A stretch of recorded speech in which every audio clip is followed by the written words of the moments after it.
Friends, आप सभी का मेरे YouTube चैनल जीके स्टडीज़ पर स्वागत है। आज हम क्लास 10th के एनसीईआरटी बेस बुक का पार्ट 1 अभ्यास 1.2 स्टार्ट करेंगे। हम इस चैप्टर के अभ्यास 1.1 कंप्लीट कर चुके हैं। आइए अभ्यास 1.2 देखिए। इसमें पहला क्वेश्चन है, निम्नलिखित संख्याओं को अभाज्य गुणनखंडों के गुणनफल के रूप में व्यक्त कीजिए। हमें ये संख्याएं दी गई है, इनके हमें अभाज्य गुणनखंड करने हैं। सबसे पहले अभाज्य गुणनखंड का मतलब अभाज्य संख्या पता होना चाहिए आपको, तो मैं उसके बारे में थोड़ा सा आपको बता दूं कि अभाज्य संख्याएं क्या होती है। ये देखिए, अभाज्य संख्याएं वे संख्याएं होती है जिसके पास केवल दो गुणनखंड हो। जिस संख्या के पास केवल दो गुणनखंड होंगे वो अभाज्य संख्या होगी। जैसे 5, इसके पास केवल दो गुणनखंड है, जैसे 1 और 5, तो ये संख्या अभाज्य संख्या है। और ले लीजिए जैसे 7, ये भी केवल 1 से कटती है और 7 से कटती है। अभाज्य संख्याएं वे संख्याएं आप ऐसे भी कह सकते हैं जो केवल दो संख्याएं से कटती है, एक तो 1 से और अपने आप से। वे सभी संख्याएं अभाज्य संख्याएं कहलाएंगी जिसके पास केवल दो गुणनखंड हो, या तो आप ऐसे कह सकते हैं, या जो केवल अपने आप से कटे या 1 से कटे। ठीक है, तो अब मैं क्वेश्चन की तरफ बढ़ता हूँ। क्वेश्चन नंबर फर्स्ट का पहला पार्ट, क्वेश्चन नंबर फर्स्ट का पहला, हमें इसके अभाज्य गुणनखंड करने हैं 140। ये देखिए, क्वेश्चन नंबर फर्स्ट का मैं दोबारा पढ़ देता हूँ। निम्नलिखित संख्याओं को अभाज्य गुणनखंडों के गुणनफल के रूप में व्यक्त कीजिए। तो 140, इसका हमने पहला क्वेश्चन उतार लिया है। सबसे पहले आप कैसे करेंगे, ये देखिए। मैं आशा करता हूँ आप पे ये आता होगा एलसीएम और एचसीएफ निकालना। 2 7 जा 40, 35, 2 से नहीं होगा, 5 से, 5 7 जा 7 1 जा 7। तो अब आप इसे यहाँ लिख ले, 2 2 5 7। ठीक है, अब यहाँ पर देखिए, ये भी अभाज्य संख्या है, ये भी अभाज्य है, ये भी अभाज्य है और ये भी अभाज्य है। ये सारी की सारी संख्याएं अभाज्य संख्याएं हैं। अब इसके ये दो बार लिखा गया है तो हम इसको ऐसे लिखते हैं, जितनी बार ये आया उसकी पावर उतनी बार। या आप ऐसे भी कह सकते हैं, इसकी पावर 1, इसकी पावर 1, और गुना में घात जुड़ती है तो इसलिए 1 + 1 2, 5 7। बस आपको इतना ही करना है इसमें, यही इसका आंसर है। ठीक है, अब एक पार्ट और कर देता हूँ मैं, सेकंड। आप देखिए, इसका सेकंड 156 है, तो 156 के जो फैक्टर आएंगे वो ये आएंगे, ये देखिए, 2 2 3 13। ये चलो मैं करके ही दिखा देता हूँ। 156, 2 7 जा 14, 2 8 जा 16, 2 3 जा 6 9 3 13। ठीक है, तो अब हमें ये भी देख लिए कि ये भी और ये सब अभाज्य संख्याएं हैं, तो इसलिए हम इसको क्या लिख रहे हैं, क्वेश्चन में इसलिए लिखा गया है कि आपको अभाज्य गुणनखंड के गुणनफल के रूप में व्यक्त कीजिए। तो ये सारी संख्याएं अभाज्य संख्याएं हैं, यानी कि अभाज्य गुणनखंड के गुणनफल है ये। 2 कितनी बार आया हुआ है, 2 बार, और सब 1 बार आए हुए हैं, ये इसका आंसर। ठीक है, मैं आशा करता हूँ आपको क्वेश्चन नंबर फर्स्ट समझ में आया होगा। अब हम क्वेश्चन नंबर सेकंड की तरफ चलते हैं। ज़्यादा करूँगा तो मैं ज़्यादा, ये वीडियो ज़्यादा लंबी हो जाएगी। ठीक है, क्वेश्चन नंबर 2, पूर्णांकों के निम्नलिखित युग्मों के एचसीएफ और एलसीएम ज्ञात कीजिए। हमें एचसीएफ और एलसीएम निकालने हैं। तथा इसकी जांच कीजिए कि दो संख्याओं का गुणनफल इज इक्वल टू होता है HCF इंटू एलसीएम के। सबसे पहले हमें HCF और एलसीएम निकालना है, फिर उसके बाद हमें ये जांच करना है कि दो संख्याओं का गुणनफल HCF और एलसीएम के बराबर होता है, इनकी गुना के। तो क्वेश्चन नंबर 2 का फर्स्ट पार्ट ले रहा हूँ मैं। 26 और 91। आप इसका HCF और एलसीएम कैसे भी निकाल सकते हैं। मैं इस क्वेश्चन को इस तरीके से करूँगा, और जो इससे अगला क्वेश्चन है उस डायरेक्ट हम एक ही निकालेंगे, HCF निकालेंगे और HCF की मदद से ही एलसीएम निकाल देंगे। इससे आपका फ़ायदा हो जाएगा, आप दो तरीके सीख जाएंगे, एक तो ये वाला और एक जो मैं दूसरा करूँगा ये वाला। ठीक है, सबसे पहले हमें HCF निकालना है। देखिए HCF निकालने के लिए 2 13 1 HCF में अलग अलग करते हैं। सबसे पहले मैं निकाल रहा हूँ HCF 3 से नहीं होगा, ये होगा आपका 7 से।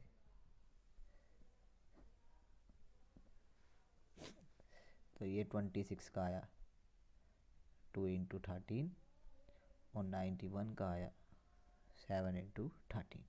तो एक पेयर बना। तो इसका जो HCF होगा वो कितना होगा 13। ठीक है, अब हम क्या निकाल लेंगे LCM। LCM के लिए दोनों को एक साथ लेते हैं। तो 26 और 91, 2 से हमने करा तो 13, ये ऐसी, फिर 7 से होगा 13 13।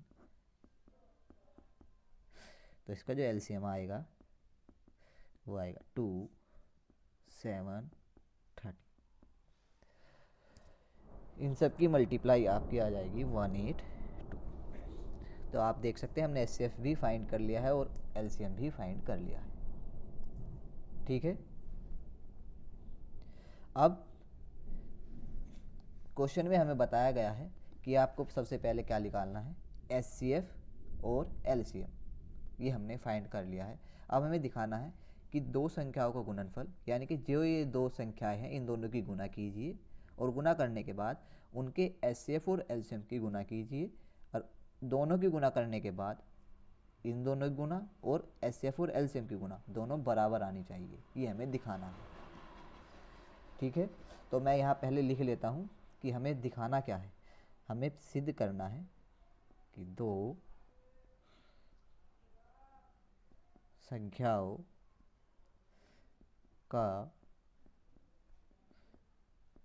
गुणनफल बराबर होता है HCF गुना LCM की। ठीक है, अब आप देखिए दो संख्याओं का गुणनफल, यानी कि जो हमें दो संख्याएं दी गई है उनकी हम गुना करेंगे और HCF और LCM की गुना करेंगे। HCF हमारा 13 है और LCM 182 है। ठीक है, इसकी मल्टीप्लाई जब होगी तो हमारा जो आंसर आएगा वो आएगा 2366 इज इक्वल टू, और जब हम इन दोनों की मल्टीप्लाई करेंगे वो भी कितना आएगा 2366। तो आप देख सकते हैं दो संख्याओं जिसका हमने लेस है और मैं से निकाला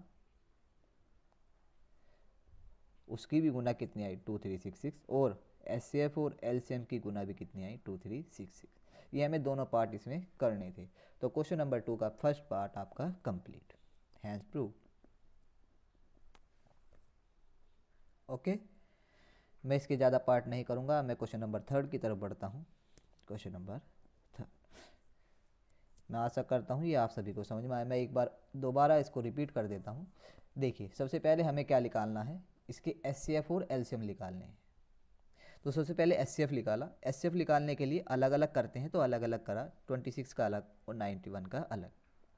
2 से डिवाइड करा 13 और 13 हो जाए 13, इससे डिवाइड करा 13 और 13 की 1। हम इससे भाग करते हैं इसको सॉरी 26 इज इक्वल टू 26 के फैक्टर कितना है 2 इंटू 13, तो 2 इंटू 13 91 के फैक्टर कितना है, 7 और 13। ऐसे यहाँ एलसीएम करेंगे। एलसीएम में हम एक साथ करते हैं दोनों को लेकर, या चाहे यहाँ कितनी भी संख्या हो सबको एक साथ लेकर करते हैं। तो 2 से 13 91 ऐसे ही, 7 से 13 ऐसे ही रहेगा और 13 इतनी बार कटेगा। 7 से जब हम 91 को डिवाइड करेंगे तो 13 बार कटता है। 13 से डिवाइड कर दिया तो इसके जो फैक्टर आए वो कितना है, 2, 7 और 13। तो 2 × 7 × 13, फिर तीनों की मल्टीप्लाई करके 182। ये तो हमारा पहला पार्ट था कि हमें एचसीएफ और एलसीएम फाइंड करना था। उसके बाद हमें निकालना था कि दो संख्याओं का गुणनफल इक्वल्स टू होता है एचसीएफ इंटू एलसीएम के। हमने गुना करके देखा तो हमारे पास सेम आया, और एचसीएफ और एलसीएम की गुना करी तब भी ये आया, तो ये दोनों बराबर है। आइए क्वेश्चन नंबर 3। क्वेश्चन नंबर 3 कुछ इस प्रकार से है कि अभाज्य गुणनखंड विधि द्वारा निम्नलिखित पूर्णांकों के एचसीएफ और एलसीएम निकालिए। मतलब क्या, इस बार हमें अभाज्य गुणनखंड विधि लगानी है और इसके एचसीएफ और एलसीएम फाइंड करने हैं। ठीक है, इस विधि में हमारे पास कुछ भी नहीं कहा गया था कि किस विधि से करना है, हम किसी भी विधि से इसका एचसीएफ और एलसीएम फाइंड कर सकते हैं, लेकिन इसमें आपको कह दिया है कि अभाज्य गुणनखंड विधि से ही करना है। ठीक है, और आपका जो बोर्ड में क्वेश्चन आएगा वो इसी विधि से आएगा, तो आप इसको ध्यान से समझिए। इसके वैसे मैं 2 क्वेश्चन करूंगा, आप देख सकते हैं। पहला क्वेश्चन इसका है 12, 15 और 21। तो इसके हमें अभाज्य गुणनखंड विधि से करना है 12, 15 और 21। फर्स्ट पार्ट 12, 15 और 21। ठीक है, इसका हमें अभाज्य गुणनखंड विधि से एचसीएफ एलसीएम दोनों फाइंड करने हैं। ठीक है, तो अभाज्य गुणनखंड विधि क्या थी हमारी ये, तो हमें सबसे पहले इन दोनों के एक साथ निकालने होंगे। देखिए, इसका एचसीएफ फाइंड कर लीजिए आप। 12 अलग अलग, 6, 3, 1। ऐसे ही सेकंड 15 का कर लीजिए, 3 से होगा 5, 1। ऐसे ही 21 के कर लीजिए, 7 और 1। आप ये आपका जो काम है ये रफ का काम है, ये इस पर आप नहीं करेंगे क्योंकि मैं तो आपको समझा रहा हूँ, तो इसलिए मैं इसके सामने ही कर रहा हूँ। लेकिन आपका जो काम होगा वो आप ऐसे करेंगे डायरेक्ट। देखिए 12 के फैक्टर आप ऐसे दिखाएंगे सीधे, 2 × 2, 3, आप ऐसे लिखेंगे डायरेक्ट। 15 के फैक्टर डायरेक्ट लिखने हैं 3 × 5, और 21 के फैक्टर डायरेक्ट लिखने हैं 3 × 7। आपको ये काम नहीं करना है, ये आप रफ पे करें। ठीक है, आप यहाँ से करें डायरेक्ट। ये देखिए, इसकी 2 बार आया है ये, तो 2 की पावर 2, 3, ये सब एक एक बार आए हैं, तो ये ऐसे ही रह जाएगा, ये भी ऐसे ही रह जाएगा। तो इसका जो एचसीएफ होगा,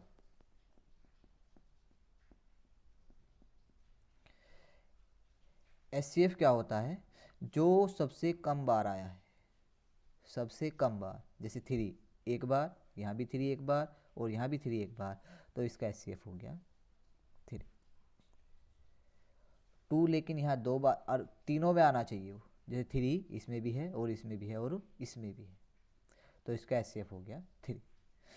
क्योंकि यहाँ 2 है, देखिए आप इससे देखिए, यहाँ 2 है लेकिन इसमें 2 नहीं है और ना ही इसमें 2 है, तो आपका ये 2 नहीं होगा। ऐसे 3 इसमें भी है, इसमें भी है और इसमें भी है, तीनों में है तो 3 लिखा जाएगा।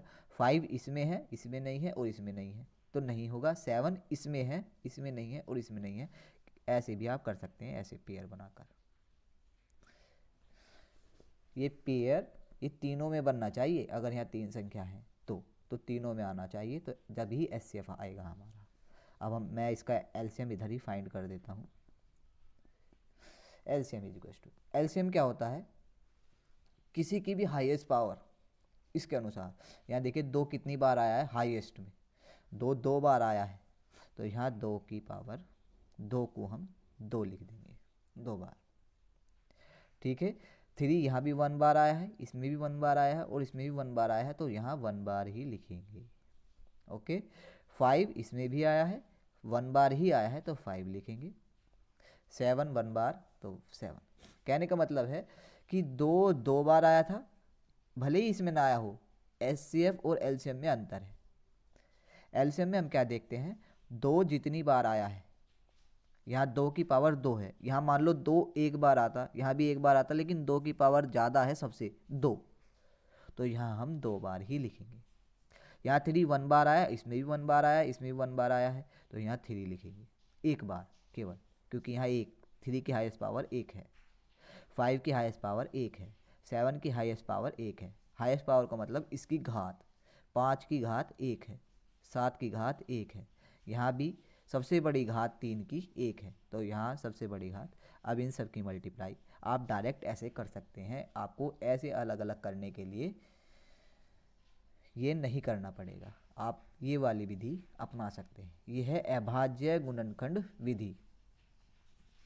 तो इसकी मल्टीप्लाई कर दो, 2 दूनी 4, 12, 60, 420। ये आपके एचसीएफ और एलसीएम अभाज्य गुणनखंड विधि से निकल चुके हैं। अब हम इसका सेकंड क्वेश्चन करेंगे। सेकंड क्वेश्चन में देखिए, थर्ड का सेकंड पार्ट हमें किस किस के निकलवा रहा है, 17, 23 और 29। देखिए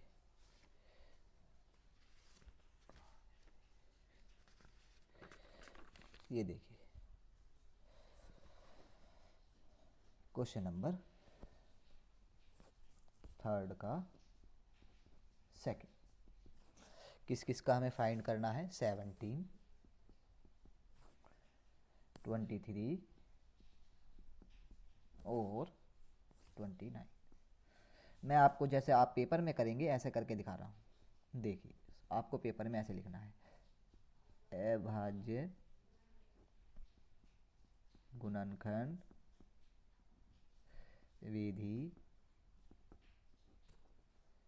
से हल करने पर, आप ऐसे लिखेंगे। उसके बाद 17 इज इक्वल टू, तो 17 के फैक्टर 1 इंटू 17, ठीक है। 23 के फैक्टर 1 इंटू 23, ऐसे ही 29 के फैक्टर 1 इंटू 29। तो इसका जो एचसीएफ होगा वो आप देख के ही बता सकते हैं। एचसीएफ कितना होगा, इसमें केवल 1 का पेयर बन रहा है, केवल ओनली 1, ये देखिए 1 का पेयर बन रहा है, ठीक है। तो यहाँ जो एचसीएफ होगा वो 1 हो। आप इसको ऐसे भी लिख सकते थे कि 17, 17, 23, 29। ये मैंने इसलिए दिखाया क्योंकि मुझे बाद में भी लिखना पड़ता कि आप इसका 1 का पेयर इसमें बनेगा। जब भी आपके पास कोई पेयर ना बने तो आप याद रखेंगे उसका एचसीएफ 1 होता है, ठीक है। अब मैं एलसीएम फाइंड करूंगा, LCM is equal to, LCM में हम क्या देखते हैं, इनकी हाईएस्ट पावर, तो इसकी हाईएस्ट पावर यहाँ कितनी है 1, तो 1 बार लिखेंगे। इसकी हाईएस्ट पावर 1 बार है तो 1 बार लिखेंगे। इसकी भी हाईएस्ट पावर देखिए, हाईएस्ट पावर 1, हाईएस्ट पावर 1, इसकी भी 1, तो इन सबको 1 बार लिखेंगे, ओके। इन सब की मल्टीप्लाई कर देंगे और मल्टीप्लाई करने के बाद जो आपका एलसी मान आएगा वो आएगा 1139। ये आपका एचसीएफ हो चुका है और ये आपका एलसीएम। अब इसी प्रकार हम क्वेश्चन नंबर 4 की तरफ बढ़ते हैं। क्वेश्चन नंबर 4 में आप देखिए क्या कह रहा है कि ये 2 संख्याएं हैं, इन दोनों संख्याओं का हमने एचसीएफ निकाला, हमें 9 आया है। इन दोनों संख्याओं का एचसीएफ निकालते हैं हम तो हमारे पास 9 आता है, और इन दोनों का एलसीएम हमें ज्ञात करना है, ठीक है। एचसीएफ दिया है और संख्याएं दी हैं, लेकिन एलसीएम फाइंड करना है। मैं इस क्वेश्चन को यहीं पे उतार लेता हूँ, देखिए 1 मिनट।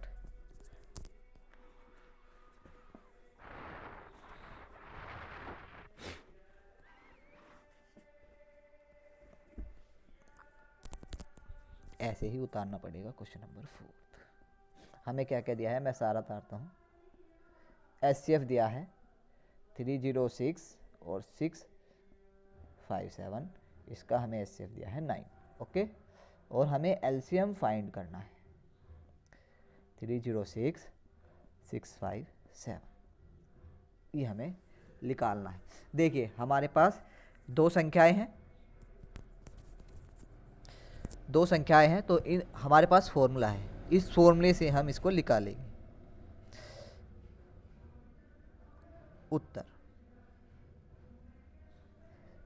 दो संख्याओं का गुणनफल बराबर होता है HCF एंड मल्टीप्लाई LCM के। ठीक है, दो संख्याओं का गुणनफल बराबर होता है HCF और LCM के। HCF आपका कितना आया है, दो संख्या है, तो दो संख्या हमारे पास, एक संख्या ये है और एक संख्या ये है, यानी कि यहाँ लिखेंगे। और दोनों संख्याओं क्या है, गुणनफल है, यानी कि दोनों की गुणा करेंगे। HCF हमारे पास 9 है, LCM हमें फाइंड करना है, तो ये ऐसे ही रखेंगे। ठीक है, ये मल्टीप्लाई में तो इसे इधर की डिवाइड में ले आएंगे। 9 LCM। ठीक है, फिर हम इसको सॉल्व करेंगे। सॉल्व करने के बाद हमारे पास जो आंसर आएगा, मैं डायरेक्ट लिख रहा हूँ, LCM इज इक्वल टू, आप इन दोनों की प्रोडक्ट कर सकते हैं या इससे से डिवाइड कर सकते हैं, ये कट रहा है, तो 2 2 3 3 8, ये इसका आंसर हो गया। कुछ नहीं करा हमने, बस हमारे पास फॉर्मूला था कि दो संख्याओं का गुणनफल बराबर HCF इंटू LCM, मान रखते गए और आपका आंसर आपके हाथ में। ठीक है, क्योंकि हमें पता है कि दोनों दो संख्याएं हैं, उन दोनों संख्याओं का HCF 9 है, तो दो संख्याएं हमारे पास हैं 306 और 657। ठीक है, क्वेश्चन नंबर 5 मैं जल्दी जल्दी कर रहा हूँ। देखिए क्वेश्चन नंबर 5, जांच कीजिए कि क्या किसी प्राकृत संख्या n के लिए संख्या 6 की पावर n अंक 0 पर समाप्त हो सकती है या नहीं हो सकती। कोई हमारे पास संख्या है जो किसकी तरह है, 6 की पावर n अंक, एक संख्या है उसका लास्ट का अंक है इसकी पावर का, 6 की पावर n अंक है, उसमें 0 पर समाप्त हो सकती है, ये हमें बताना है। ठीक है, मैं एक बार और क्वेश्चन पढ़ता हूँ। देखिए, जांच कीजिए कि क्या किसी प्राकृत संख्या n के लिए, मतलब कि कोई भी अगर हम प्राकृत संख्या n के लिए लें, संख्या 6 की पावर n अंक 0 पर समाप्त हो सकती है, ये हमें दिखाना है कि ये वाली संख्या ये 0 पर समाप्त हो सकती है या नहीं हो सकती है। देखिए कैसे करेंगे हम इसको, मैं क्वेश्चन उतार लूँ या मैं डायरेक्ट कर रहा हूँ क्वेश्चन नंबर 5 का आंसर, क्योंकि क्वेश्चन उतारने में बहुत टाइम लगेगा। क्वेश्चन नंबर 5 का आंसर, उत्तर देखिए आप, सबसे पहले हमें ये पता होना चाहिए कि वो संख्याएं जीरो वाली, जिसके लास्ट में 0 आएगा, वो संख्याएं ही हो सकती है जिसका गुणनफल कितना है 2 × 5, तभी तो 10 आएगा। ठीक है, 0 पर तभी समाप्त हो सकती है जब उसकी लास्ट की डिजिट ये हो, या ऐसा भी कह सकते हैं कि उनके 2 मल्टीप्लाई ये भी होने चाहिए। मान लो कोई भी संख्या है, जैसे मैं मान लो 60 लेता हूँ, ये लास्ट 0 पर समाप्त है, तो इसके फैक्टर करिए 30 15 3 1, तो 2 2 3 5, या कहने का मतलब है इसके पास 2 गुणनखंड ये होंगे तभी ये 0 पर समाप्त हो सकती है। देखिए 2 और 5, ये 2 और 5 तभी ये 0 पर समाप्त हो सकती है अगर इसके पास ये 2 गुणनखंड पॉसिबल हैं। अगर ये पॉसिबल नहीं है तो हम ये कह देंगे कि इसके पास 0 से समाप्त ये नहीं होगी, कि ऐसे गुणनखंड नहीं है, ये 0 पर समाप्त नहीं होगी। ठीक है, तो मैं इसके 2 फैक्टर करता हूँ, हमें 6 की पावर n को दिखाना है।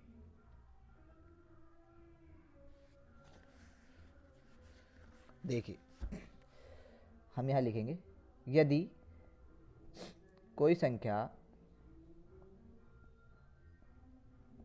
0 पर समाप्त होती है, समाप्त ऐसे लिखेंगे आप, होती है तब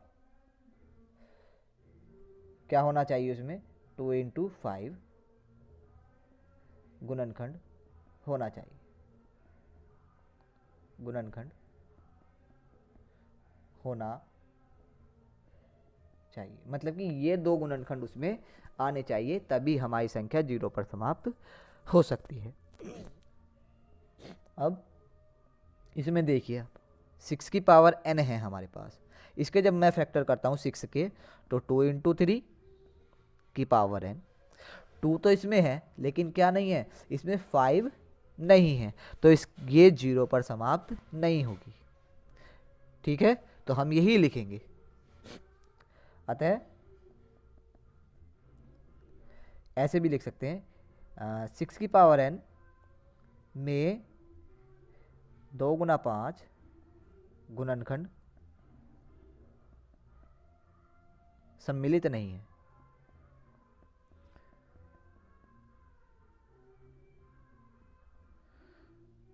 मतलब कि इसमें ये दो तो है लेकिन 5 वाला गुणनखंड सम्मिलित नहीं है, इसलिए 6 की पावर n 0 पर समाप्त नहीं होगी या नहीं हो सकती। ठीक है, मैं आपको इसको जल्दी से समझा देता हूँ कि हमने किया क्या है। इसमें हमें दिखाना है कि जो 6 की पावर n है क्या वो 0 पर समाप्त हो सकती है या नहीं हो सकती। 0 पर समाप्त वही संख्याएं होंगी जिसके गुणनखंड 2 × 5 होंगे, यानी कि जिसमें 2 और 5 तो आएंगे ही। इसमें 2 तो आया लेकिन 5 नहीं आया, तो ये 0 पर समाप्त, यहाँ 5 नहीं आया है तो ये 0 पर समाप्त नहीं हो सकती। ठीक है, अब हम क्वेश्चन नंबर 6 की तरफ बढ़ते हैं। ये देखिए क्वेश्चन नंबर 6, व्याख्या करनी है कि 7 × 11 × 13 प्लस 13 और ये दोनों संख्याएं भाज्य संख्याएं हैं। ठीक है, और ये भी बताना है कि ये भाज्य संख्याएं ही क्यों हैं, अभाज्य क्यों नहीं है। शायद मैंने आपको ये बताया नहीं है कि भाज्य संख्याएं, मैंने आपको अभाज्य संख्याएं तो बताया है लेकिन भाज्य संख्याएं नहीं बताया, तो मैं इसलिए आपको पहले थोड़ा सा बता दूं। भाज्य संख्याएं वे संख्याएं होती हैं, ये देखिए भाज्य संख्याएं, भाज्य संख्याएं वे संख्याएं होती हैं जिसके पास 2 से ज़्यादा फैक्टर होते हैं, जैसे 12 में 2 2 3 और 1, इन दोनों को मिलकर 1, दूसरा 3, तीसरा 1, तो इसमें 2 से ज़्यादा फैक्टर हैं, तो इसलिए ये एक भाज्य संख्या है। ठीक है, आप और भी ले सकते हैं, और ऐसे भी कह सकते हैं कि इसके पास 4 फैक्टर हो गए, 1 2 3 4, क्योंकि 2 दूनी 4, 4 भी हो सकता है। देखिए ऐसे भी लिख सकते हैं 1 2 4 6 12, तो इसके पास कितने फैक्टर हुए, 1 2 3 4 5, तो टोटल 5 फैक्टर है। तो आप इसको क्या कहेंगे, हम भाज्य संख्याएं। आप इसको अच्छी तरीके से लिखना चाहते हैं तो आप ऐसे लिख सकते हैं। देखिए भाज्य संख्याएं वे संख्याएं होती है जिसके पास केवल 2 गुणनखंड होते हैं, और भाज्य संख्याएं वे संख्या होती है जिसके पास 2 से ज़्यादा गुणनखंड होते हैं। ठीक है, तो यहाँ 2 से ज़्यादा गुणनखंड है इसके पास, तो वो भाज्य संख्याएं हैं, और अभाज्य संख्या है जिसके पास केवल 2 गुणनखंड हो। ये इसकी डेफिनेशन थी जो मैंने आपको बताई है। इसको हम सॉल्व करेंगे अब। क्वेश्चन नंबर 6 का 1, मैं इसको 1 पार्ट मानता हूँ और इसको सेकंड पार्ट मानता हूँ, तो 1 और सेकंड ऐसे सॉल्व करेंगे हम इसे। देखिए 1 पार्ट, जब हम 1 पार्ट सॉल्व करेंगे तो 1 पार्ट में क्या है, क्वेश्चन नंबर 6 का 1 पार्ट 7 11 13 13। ठीक है, तो जब हमने इसको सोल्व करा, सोल्व करने के लिए हम क्या कर देखते हैं, ये 13 इसमें भी है और 13 इसमें भी, ये टर्म एक साथ है और ये टर्म अलग है क्योंकि यहाँ प्लस का साइन है, ये ध्यान रखना आप। तो 13 कॉमन ले लिया इन दोनों पार्ट में से। जब दोनों पार्ट में से 13 हम कॉमन लेते हैं तो यहाँ 17 11 1 प्लस 1 बचेगा। 13 इन दोनों की मल्टीप्लाई करेंगे तो 77 प्लस 1 तो कितना हो गया 77 + 1 78। ओके। अब अब आप इसमें देख सकते हैं 78 कटता है 2 से, तो इसके पास 2 से ज़्यादा फैक्टर है। ऐसे भी लिख सकते हैं, देखिए 13, मैं आपको लिख के ही दिखा देता हूँ पूरा फैक्टर करके, ये आएगा। तो इसके पास 2 से ज़्यादा फैक्टर है, ठीक है। तो हम क्या लिखेंगे, चूँकि संख्या या दी गई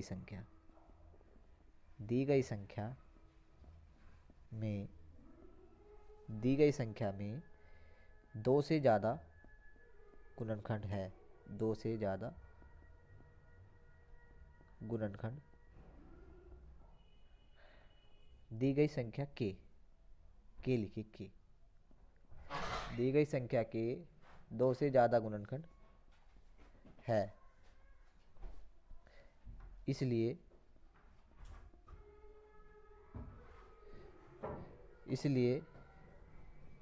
यह एक भाज्य संख्या है।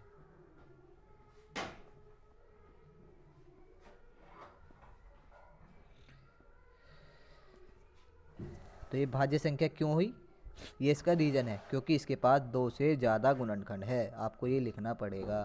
तो क्वेश्चन नंबर इसका सेकंड पार्ट क्या दिया है, 7 6 5 4 3 2 1 +5। तो ये पार्ट एक जगह है और ये पार्ट अलग। तो इसमें 5 इसमें कॉमन है, तो 5 कॉमन ले लीजिए।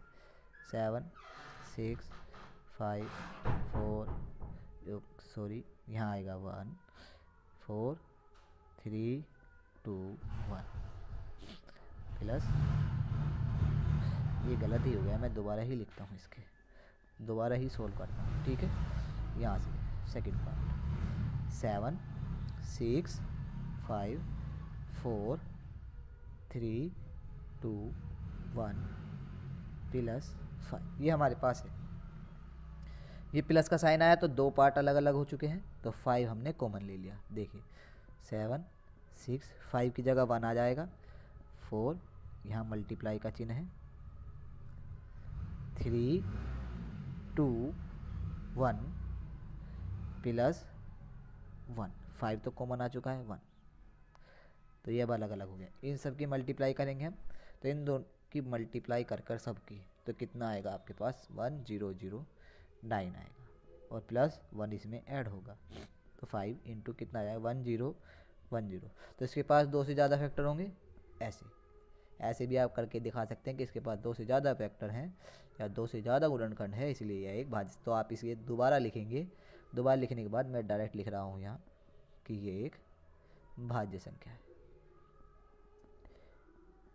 ठीक है। ये भाज्य संख्या क्यों है, क्योंकि इसके पास 2 से ज़्यादा गुणनखंड है। तो क्वेश्चन नंबर 7 आसान क्वेश्चन है, बस केवल लैंग्वेज का अंतर है। देखिए किसी खेल के मैदान के चारों ओर एक वृत्ताकार पथ है, चारों ओर एक चक्कर लगाना है, और वो वृत्ताकार पथ है, मतलब गोले के आकार, वृत्त के आकार का।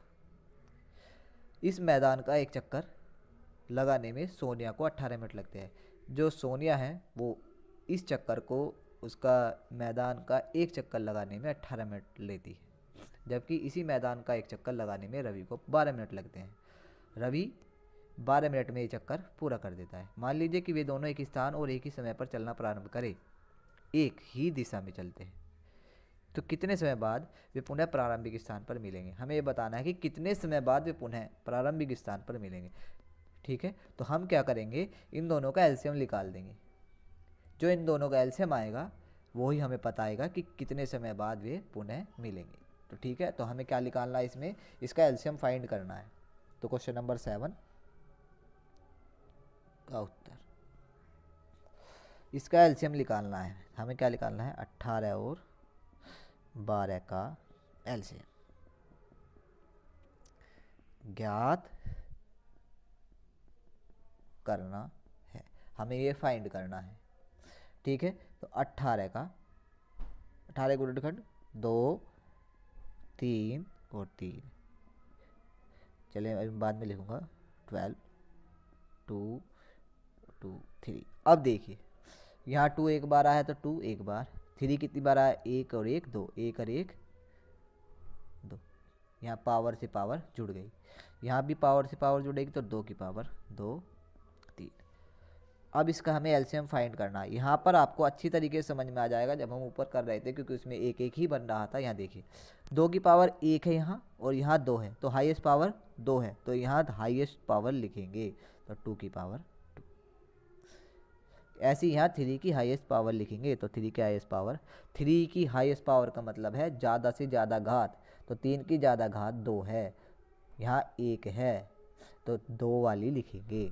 ऐसे यहाँ 2 की 2 वाली लिखेंगे, 2 की 2 बार 4, 3 तिया 9, इन दोनों की मल्टीप्लाई करेंगे 36।